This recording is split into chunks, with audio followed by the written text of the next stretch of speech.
This is just fun.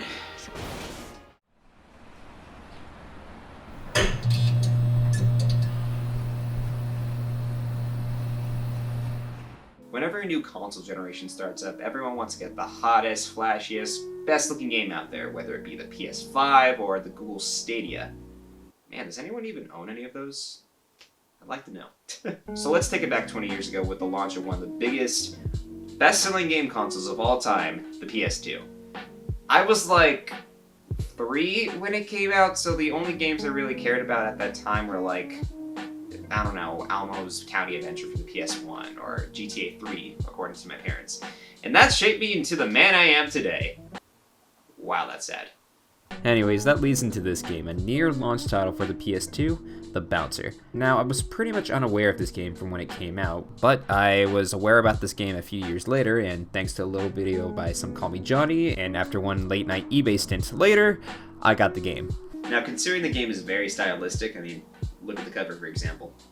Look at this. I figured it'd be only appropriate to look as close to the game as possible, so excuse me for a sec.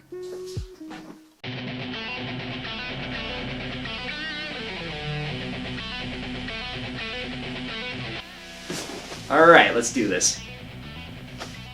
Wow, I look stupid. But there's no going back to that now. Let's take a look at The Bouncer.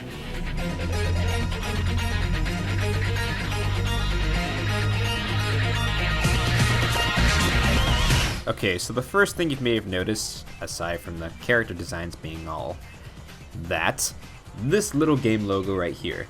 Yes, Square. Now, Square Enix published this game alongside producing the game's CG cutscenes, but it was Dream Factory who developed the actual game part of the game. Now, who in the hell is Dream Factory? Well, their small but prominent back catalog of games shows that they mainly made fighting games, founded by Shinichi Itichi, hopefully I said that right, who was the lead designers of games such as Virtual Fighter, Tekken 1, and Tekken 2. So clearly, after making those games, he said, fuck it, I'm gonna make my own studio, and so he did, making Tobal No. 1, Tobal No. 2, and most notably, Energaze.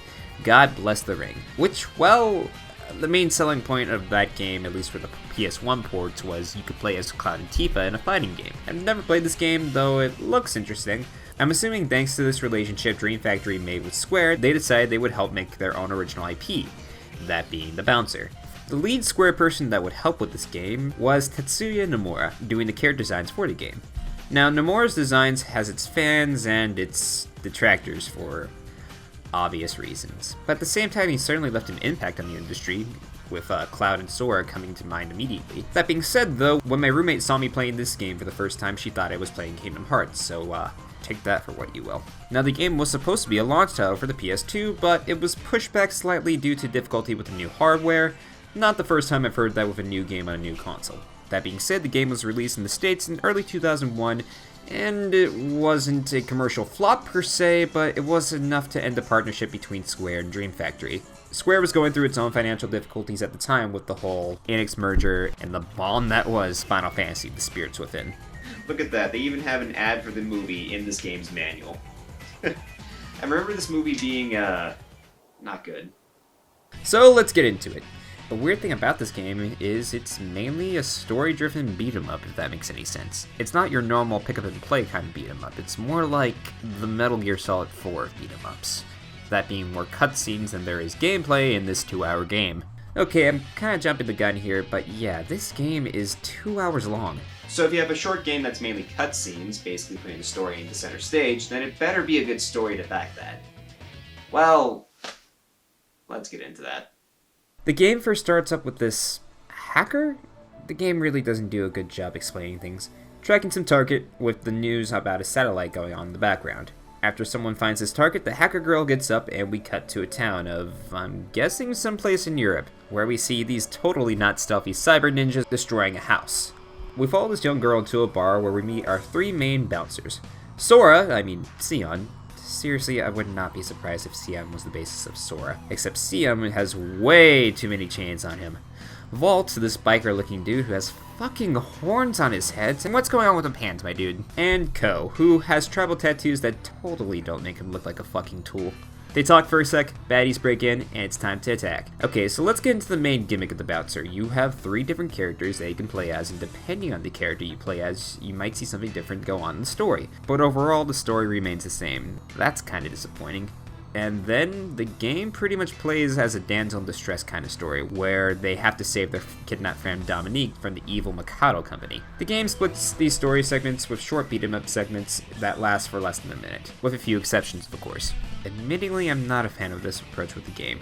I mean, just when I'm getting into the gameplay, the fucking thing ends, and now I have about 5 minutes of cutscenes to watch. The back of the box calls this game more of an interactive movie, and in that case it succeeds, but I just don't think it was a good idea for a beat-em-up to begin with. Almost every beat-em-up I play has more of a pick-up-and-play kind of mentality, but this game is more slow-paced, which also fits with the gameplay, but I'm getting a little ahead of myself.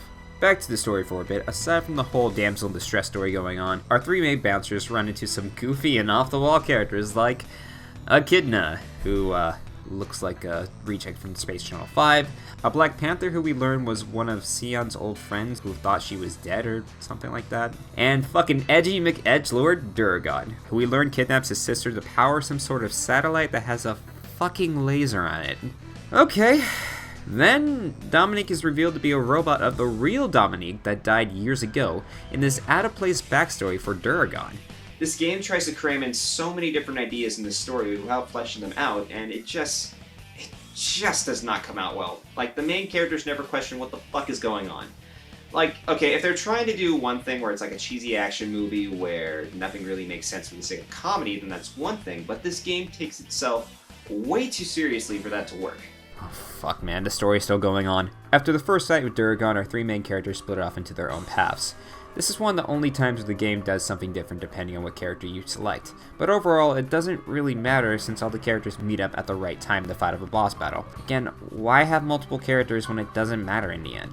Then they head onto the airship, and after a few more side boss battles, we finally get to Duragon, and well, fuck, his second form looks like the goddamn meth heads from Letterkenny. I wonder if he could dance as well as them. After some ass kicking, our characters live happily after bouncing at the same bar as before. Is that a term, bouncing? Never mind. They live happily ever after. The end. Overall, the story ain't good. I mean, it's presented well enough with some great graphics for the time and the great CG cutscenes that Square produced, but the plot and especially the voice acting is not good. Okay, I could tell Ko was voiced by Steve Blum, who's voiced a lot of characters in the past, but it sounds like he was given no direction for his character, so it kinda comes out awkward instead of what it was intended. You'd be such a hottie if only you kept your mouth shut. But the other voice acting is just bad. I don't care if I destroy my mind, as long as I slaughter all of you! Like, dude, who says that? And Sion just sounds like a whiny little bitch all the time, wanting nothing but that sweet, sweet Dominique ass. Wait, how old is she? And how old is Sion?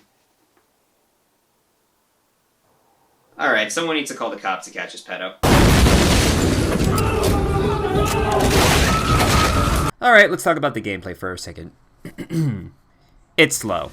That might be an understatement for anyone who's actually played this game before, but yeah, it doesn't play like a typical beat-em-up. It plays more like a fighting game, which makes sense given the developer. The whole pick-up-and-play mentality of every beat-em-up you've ever played is thrown out the window with this game, given its speed, which each character play as, and the overall control. Each character has a different moveset, and each of the 4 space buttons by default have multiple functions based on how hard you press the button to begin with. This is one of the only PS2 games I own that uses the pressure-sensitive buttons, and this was surprising and somewhat annoying to see in a beat-em-up.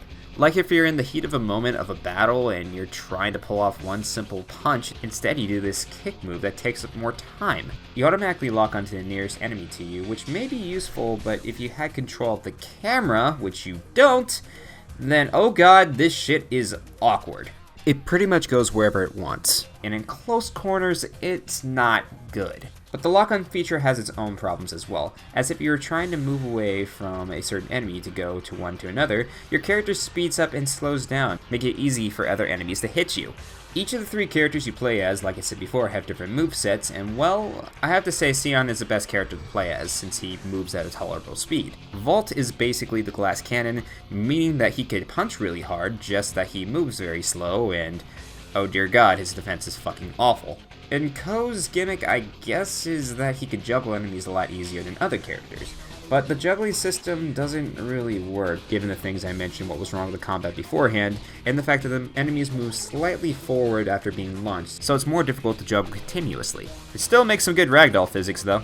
Another thing about the gameplay, it has some RPG aspects to it. Your character at the beginning of the game starts off kind of bad, with little health and a small moveset, but after getting some XP, or in this game's case, BP, you unlock new moves and more health. The thing is though, you only get BP if you have the final blow to any enemy or boss in the game, no matter how much damage you've done previously. Meaning that you have to kill each and every one of the enemies on your own. What's the point of having a team when you have to kill everyone by yourself? That's extremely annoying. Overall, the gameplay of this game, wow, that sounded super redundant, is a slow fighting game trying to be a beat 'em up, and not succeeding. Wow, I've been pretty much trashing this game all the way through. What do I like about it? Well, like I mentioned, the graphics are pretty good, and the music is pretty goddamn good too. The soundtrack overall reminds me of some 90s electronic music, and I am definitely down for some sick beats. And even though the game is 2 hours long, it definitely has some replay value if you want to play this game with the other characters. The game has an extra mode where you can play it with the progress you've made with one character and play it with either the same character or another character, which I think is pretty cool. But unfortunately, the game takes its graphics and style over gameplay, and I can't really recommend you going out of your way to play this game. It has some great ideas, but the execution is just not good, with the main problems being the not so solid story and the slow gameplay. The game is cheap if you want to buy it if you're curious, but I would not recommend it. Alright, I'm done with this. This was a stupid idea. Thank you guys for watching. If you guys want to see more from me, there is a wonderful little playlist after this video where you can watch all my previous game reviews. Like this video if you want, and comment on any games you want me to review if you want. And of course, subscribe. Thank you guys for watching. Stay safe, and have a nice day.